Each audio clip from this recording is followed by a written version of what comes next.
제가 하나님의 선교사가 하나님의 복음을 전하는 사람이 되고 싶어서 1994년에 총신신대원에 입학했습니다. 그리고 지금까지 선교 사역을 하면서 제 개인적으로 경험하고 지금 결론을 내린 건 아니지만 제 스스로 생각하고 있는 선교사의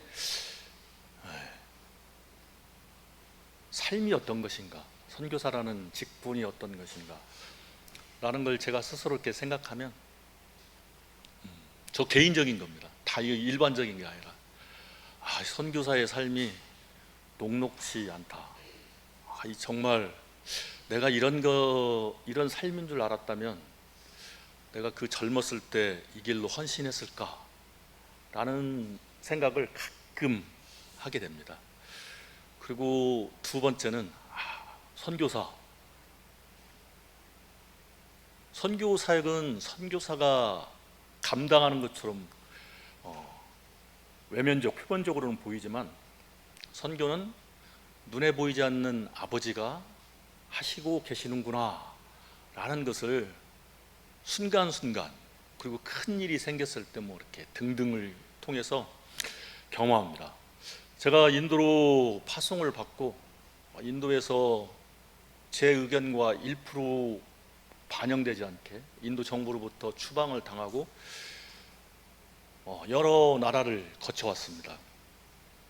이 태국도 제가 치앙라이라는 곳을 알지 못했는데 저희 인도 현지 사역자와 그곳에서 지금 같이 교회를 섬기고 있는 태국 목사님에 의해서 치앙라이에 가게 된 것이거든요. 그러면서 이렇게 제 의지와 관계없는 비자발적으로 나라들을 이렇게 나그네 인생, 완전 유목민 삶이잖아요. 떠돌이의 삶을 살면서 제가 힘을 얻고 위로를 받는 부분이 있습니다. 그거는 사도행전 13장에 수리아 안디옥에서 여러분들 잘 아시는 거잖아요. 안디옥 교회를 섬겼던 바울과 바나바를 따로 세우고 성령께서 바울과 바나바를 주의 복음을 전하는 그런 선교사로서 파송합니다. 지금은 비행기라도 있고 차도 있고 이렇게 이동 수단이 아주 편리합니다. 그런데 바울은 1차 전도 여행을 할 때 소아시아, 지금의 터키의 중앙을 기점으로 해가지고 동남쪽 부분을 집중적으로 두 발로, 때로는 말도 탔겠지만 두 발로 걸어다니면서 복음을 전하고 자기의 의지와 상관없이 떠돌이 인생을 살았던 것들을 성경이 기록하고 있습니다. 2차 전도 여행은 그가 배를 타고 사이프러스를 기점으로 해가지고 어디로 갑니까? 그리스, 마케도니아에 가서 자기의 의지와 관계없이 걸어다닙니다. 3차 마지막 전도 여행은 우리가 잘 아는 것처럼 어디를 기점으로 합니까?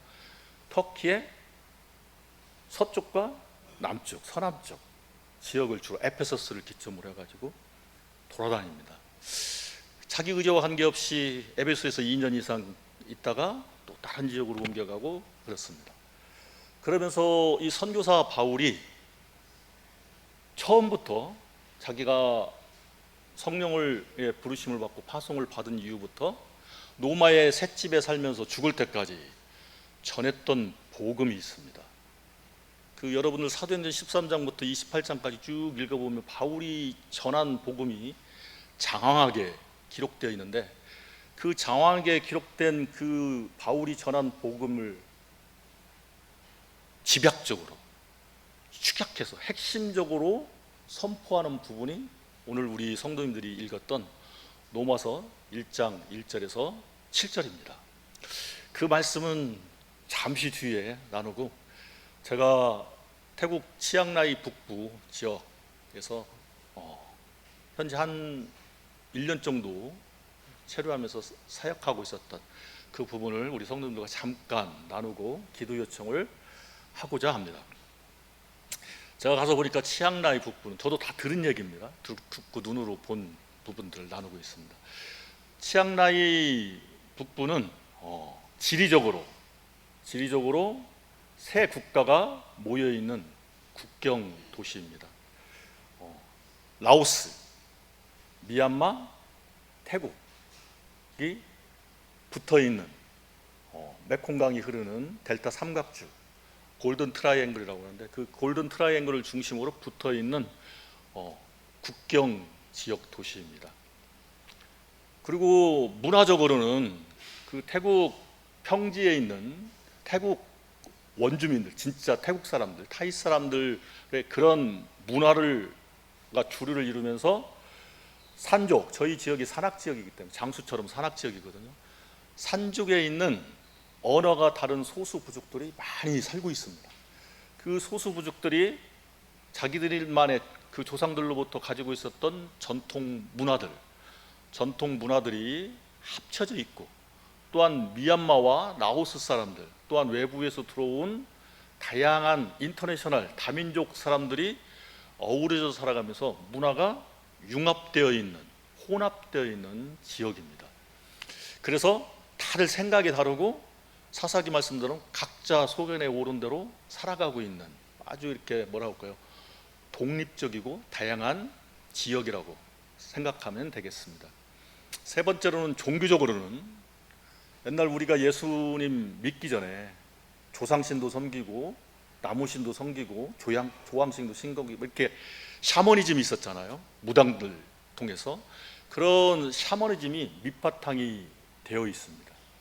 그리고 그 샤머니즘 위에 태국 역사에서 받아들였던 인도의 힌두교 사상이 자리 잡고 있습니다. 아주 뿌리가 단단히 내려져 있습니다. 그 이유는 우리 잘 아시는 것처럼 태국은 계급 사회입니다. 우리가 볼 때는, 눈으로 볼 때는 민주주의 국가지만 왕족 시대고 계급들이 있어서 이 계급을 넘나들 수가 없습니다. 인도처럼 똑같이 계급을 넘나들어서 사랑하고 결혼할 수 없는 철저한 힌두교 피라미드 구조인 계급 사회를 이루고 있습니다. 이 계급 사회 위에 무슨 문화를 꼽혔냐면은 우리나라처럼 소승불교를 피어 있습니다. 그래서 이 태국이라는 나라에 주의 복음을 전해서 그들이 가지고 있는 세계관, 문화, 가치관을 변화시킨다는 것은 얄팍한 사람의 언변술로는 불가능한 일입니다. 이거는 오직 바울을 사용하셨던 성령께서 일하시지 않으면은 절대 불가능한 일입니다. 그 또한 제가 있는 이 치앙라이는 변방도시고 그 다음에 국경도시지만은 그곳은 교육도시입니다. 그래서 치앙라이 안에는 3개의 대학이 있습니다.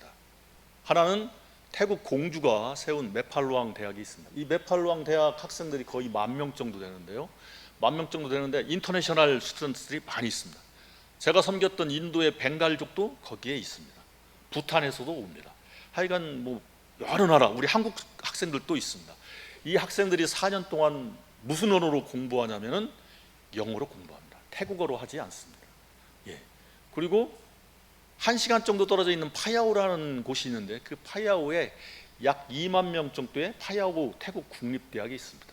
또한 치앙라이 대학이 있습니다. 그래서 치앙라이는 변방이지만, 방콕에서 1시간 비행기로 1시간 20분 정도 가는 변방이지만 젊은이들이, 차세대의 주인공이라는 젊은이들이 참 많이 있습니다. 이처럼 제가 있는 치앙라이를 간단하게 소개하고 싶습니다. 제가 그곳에서 사역하는 부분들을, 인볼브되어서 사역하고 있는 부분들을 잠깐 나누고 PPT 보고 말씀을 나누고자 합니다. 저는 그곳에 가서 태국어를 배운 적도 없고 태국어를 뭐 할 수 있는 능력도 안 됩니다. 하지만 태국어를 배우고 있습니다. 그 이유는 생활 태국어를 해야 하기 때문에 그렇습니다. 제가 하는 사역 언어는 영어입니다. 제가 인도에서 영어와 현지 언어를 통해서 사역을 했기 때문에, 또한 선교사로 파송받기 전에 언어 교육을 받았기 때문에 태국에서 영어로 태국 사람들에게 복음을 전하고 있습니다. 또한 그곳에서는 제가 태국 사람들한테 교회에서 설교하거나 교회에서 성경 공부를 할 때는 항상 제 언어를 듣고 태국어로 통역하시는 우리 형제 자매들이 있습니다. 또한 목사님들이 계십니다. 저는 태국에서 우리로 말하면 복교회, 축복교회, 블레싱 처치에서 같이 우리 태국 목사님하고 한 20명 전후로 되는 우리 젊은 친구들하고 같이 연합해서 사역하고 있습니다.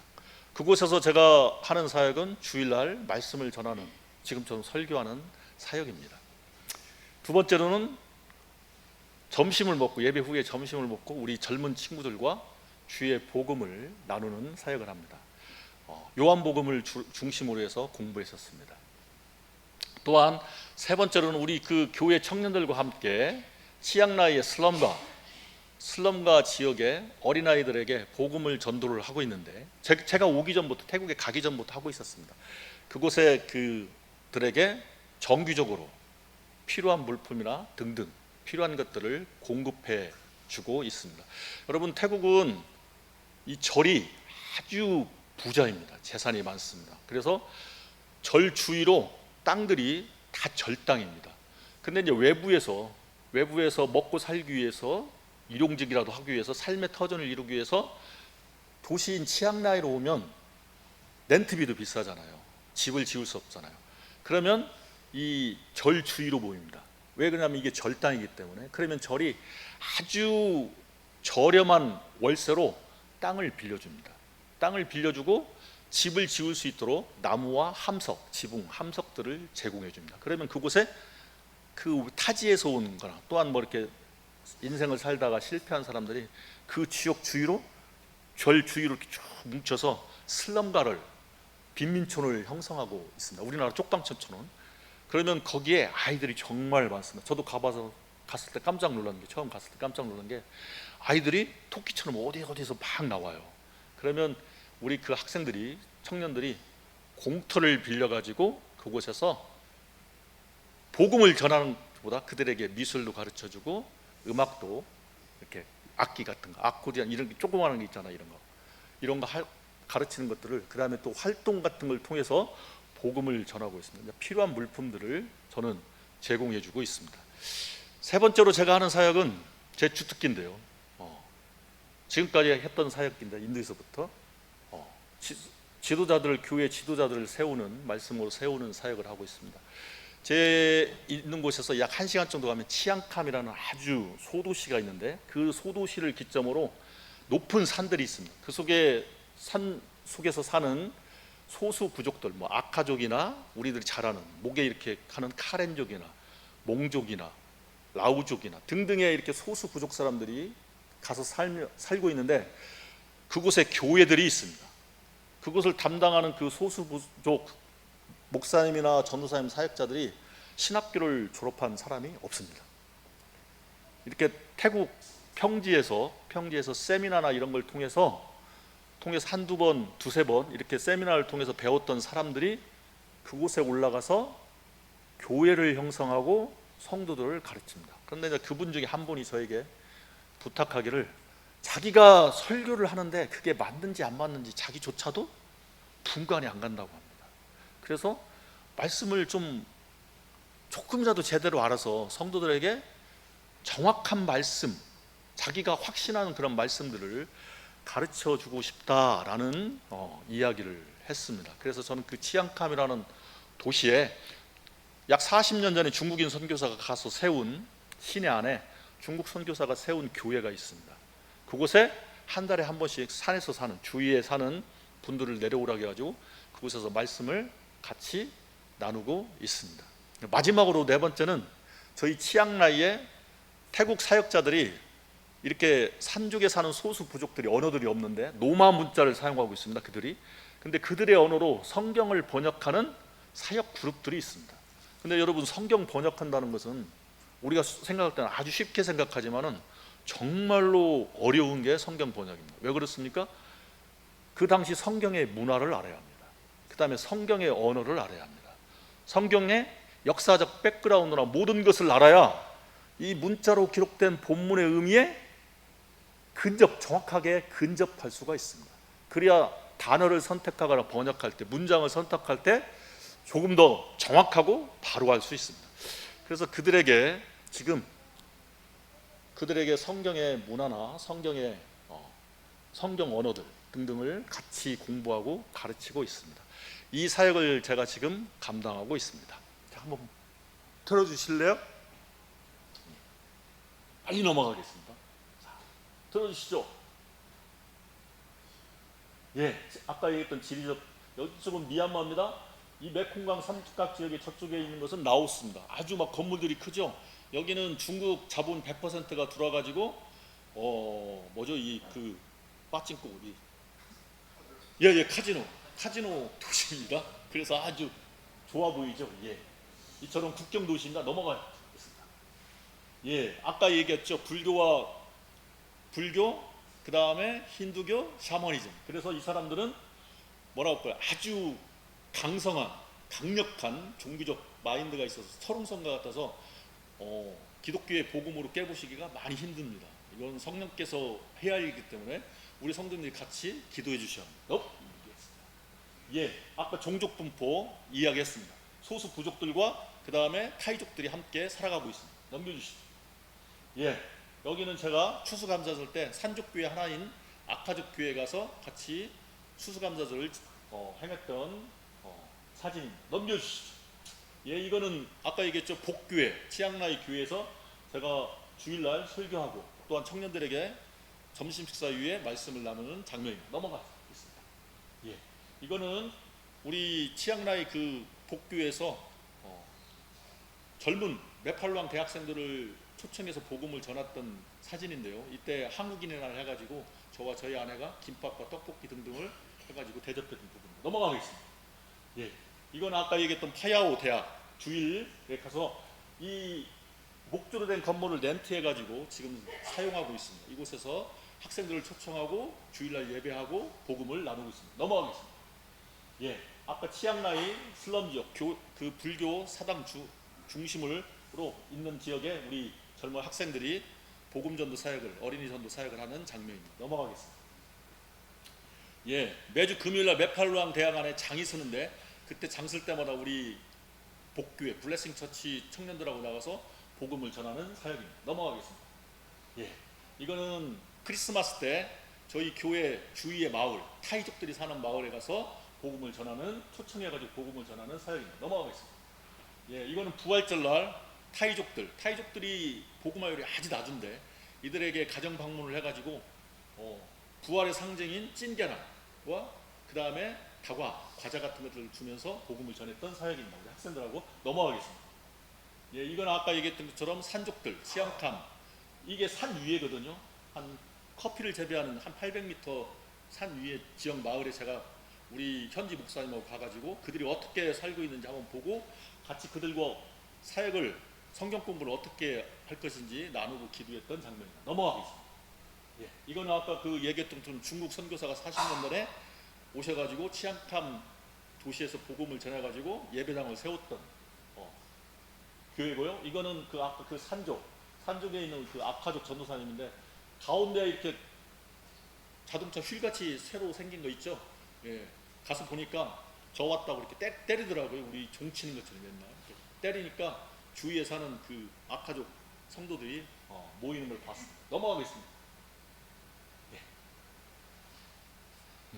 자, 이제 말씀을 나누겠습니다. 여러분, 사도 바울 선교사님이 전한 복음의 핵심은 예수 그리스도가 하나님의 아들이라는 겁니다.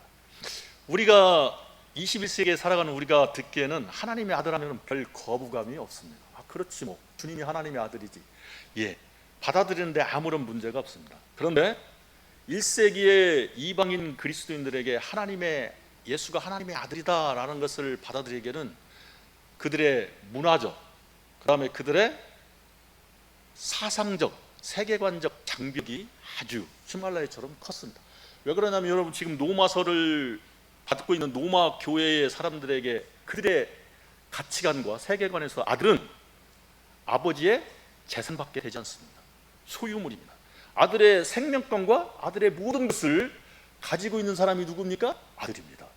그래서 로마의 귀족들은 딸이 생기면 어떻게 됩니까? 딸은 버려버리든지 죽였습니다. 가끔. 그리고 아들이 나면 아들은 키우고 살리고 자기의 재산으로 생각했습니다. 이런 문화와 세계관을 가진 로마 교인들에게 바울이 예수님이 하나님의 아들이다라고 합니다. 그렇다면은 바울이 그들의 이방인들의 문화나 세계관을 몰랐을 리가 없습니다. 아마 바울은 이 부분에 대한 부분들을 자기와 동역하는 자들에게 가르쳤을 것입니다. 바울이 말한 하나님의 예수가 하나님의 아들이라는 것은 구약 성경의 바탕을 두고 있는 유대교의 유대적 배경과 백그라운드에서 나온 이야기입니다. 구약 성경을 보면은 하나님의 아들에 관한 큰 대목이 3개 나오는데 출애굽기 4장에 이스라엘을 하나님의 큰아들 장자라고 합니다.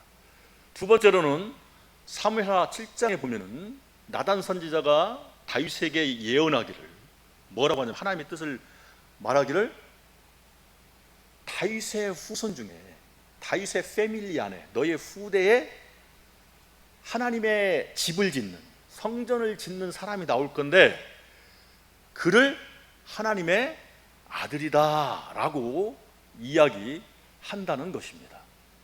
세 번째로는 여러분 구약 성경을 크게 말해서 하나님의 율법이라고 합니다. 그렇죠. 그 율법을 히브리 말로 토라라고 합니다. 유대인들은 이 하나님의 율법을 편하게 자기들이 이해하기 위해서 이 율법을 의인화, 사람화했습니다. 이 토라라는 말은 히브리어의 여자 명사입니다. 히브리어는 우리나라 말과 다르게 남자 명사, 여자 명사가 있는데 이 토라라는 말은 여자 명사입니다. 그런데 여러분 이 율법이 이야기하고 있는 게 뭡니까? 하나님의 말씀을 순종하면 영생이요, 하나님의 말씀에 불순종하면 죽음이라는 게 토라의 큰 대지입니다. 맞죠? 예. 그래서 우리가 잘 아는 창세기 3장부터 아담이 하나님의 불순종할 때 어떻게 됩니까? 하나님의 말씀에 불순종할 때 죽음이 왔습니다. 그래서 이 토라, 하나님의 딸인 율법이 말하고 있는 것은 인간은, 범죄한 인간은, 하나님의 말씀에 불순종한 인간은 어떻게 됩니까? 죽음이라는 집 안에, 하나님의 딸이 관영하는 집 안에 다 갇혀 있는 존재입니다. 어떤 인간이 죽음을 피할 수 있는 인간이 있겠습니까? 없죠. 그렇죠. 그래서 하나님의 이 딸인 율법의 저주를 받은 징표가 뭡니까?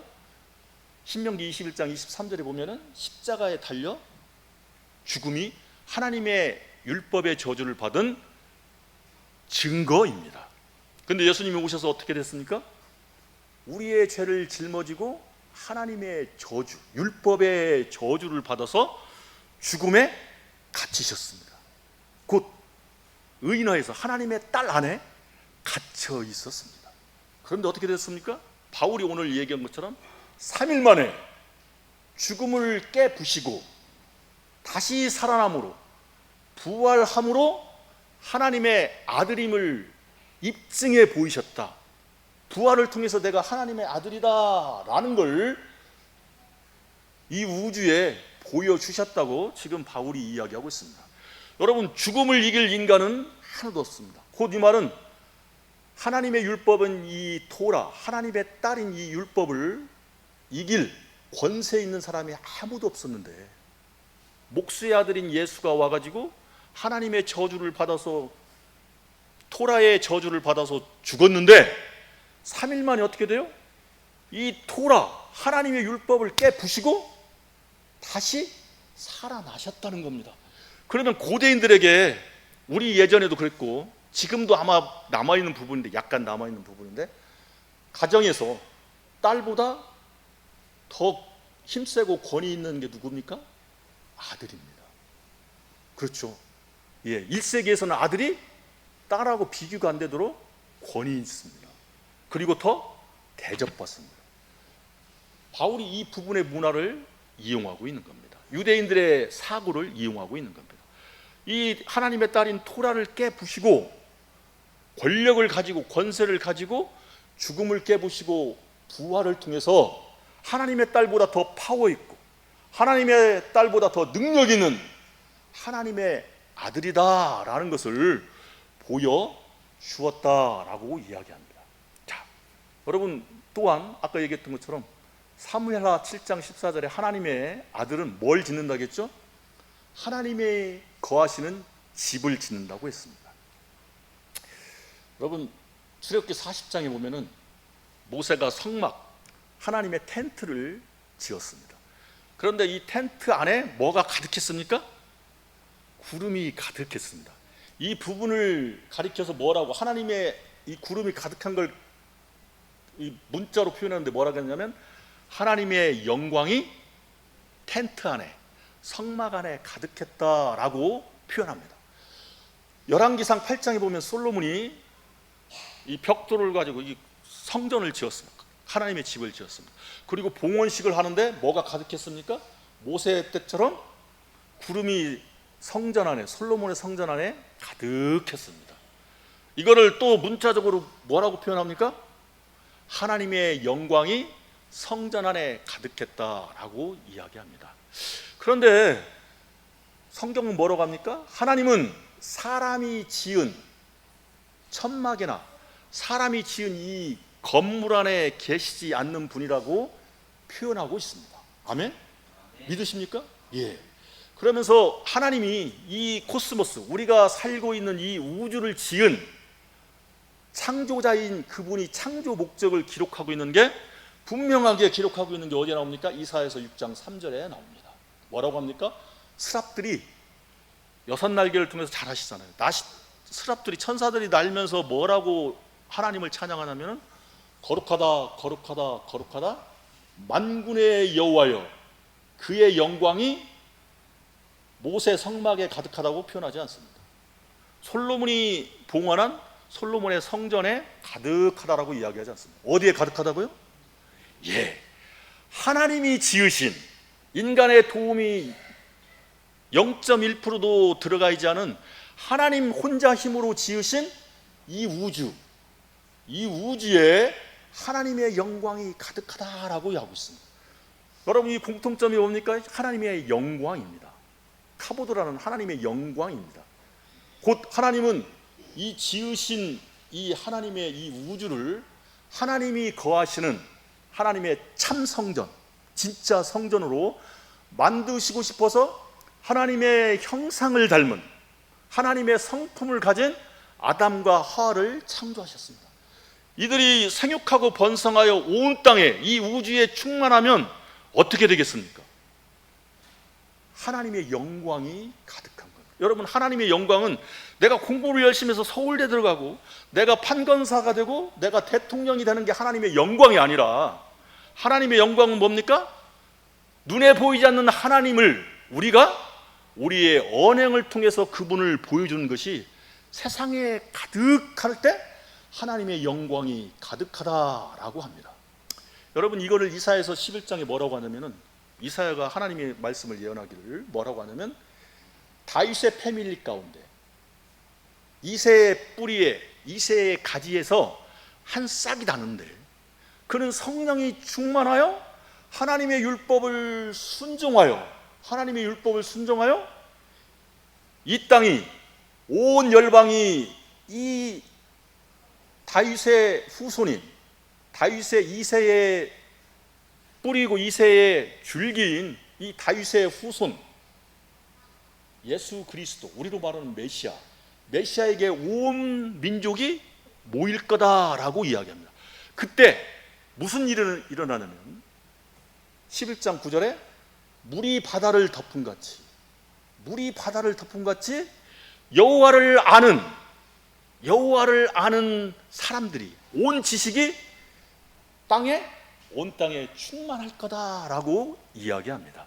곧 이 말은 아까 얘기했던 것처럼 이사야서 6장 3절에 있는 것처럼 천사들이 찬양했던 것처럼 하나님의 피조물을 통해서 하나님의 형상인 우리들을 통해서 하나님이 손수 지으신 이 코스모스, 이 우주에 하나님이 누구인지를 보여주는, 눈에 보이지 않는 하나님을 우리 눈으로 목도할 수 있는 그런 시대가 올 거라라고 이사야가 예언하고 있는 겁니다. 그런데 이 일이 그냥 이루어지는 것이 아니라 출애굽기 4장에 있는 것처럼 이스라엘이 하나님의 말씀에 순종해야 할 자식인 것처럼, 큰아들인 것처럼 이 메시아도 하나님의 말씀에 순종하는 아들이, 그 역할을 통해서 이 일이 이루어진다는 것입니다. 하나님의 참 성전이 건축되고 완성된다는 것입니다. 여러분, 이 부분을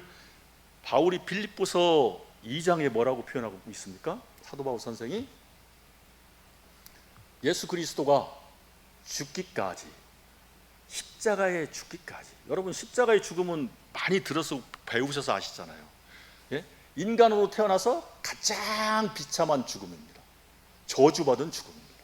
이 비참한 죽음, 십자가에 죽기까지, 하나님이신 그분이 죽기까지 순종함을 통해서, 아들의 역할을 함을 통해서 이 하나님의 영광이 온 세계에 가득해지는, 이방 민족, 로마서를 받는 그 열방 민족이 어떻게 된다는 겁니까?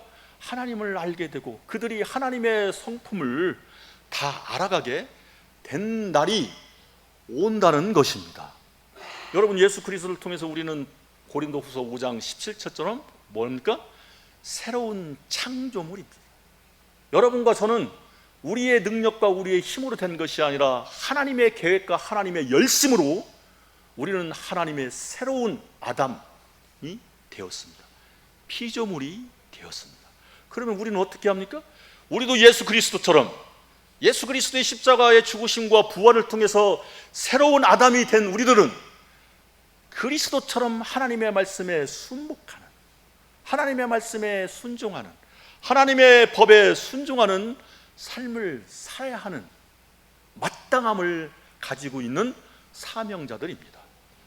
여러분, 하나님의 율법이 무엇입니까?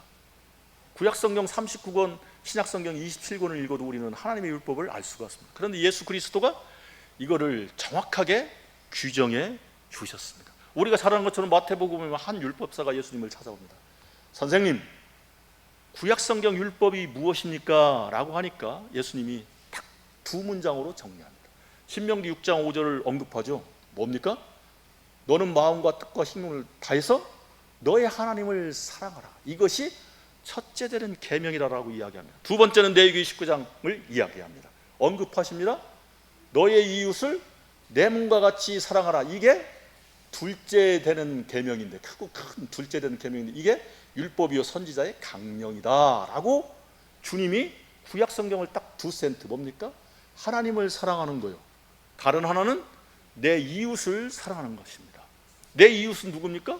우리가 잘 아는 것처럼 사마리아 여인의 비유처럼 내가 만나는 사람들, 나의 도움이 필요한 사람들, 인종이 관계없이, 언어에 관계없이, 민족에 관계없이 그들을 사랑하는 것이 이웃을 사랑하는 것이라고 성경은, 예수님은 가르쳐 주셨습니다. 이 두 문장을 예수님이 산상수훈의 단 하나로 규정합니다. 구약성경 율법이 무엇입니까? 라고 하니까 마태복음 7장 12절 황금률에 예수님이 딱 한 문장으로 규정합니다.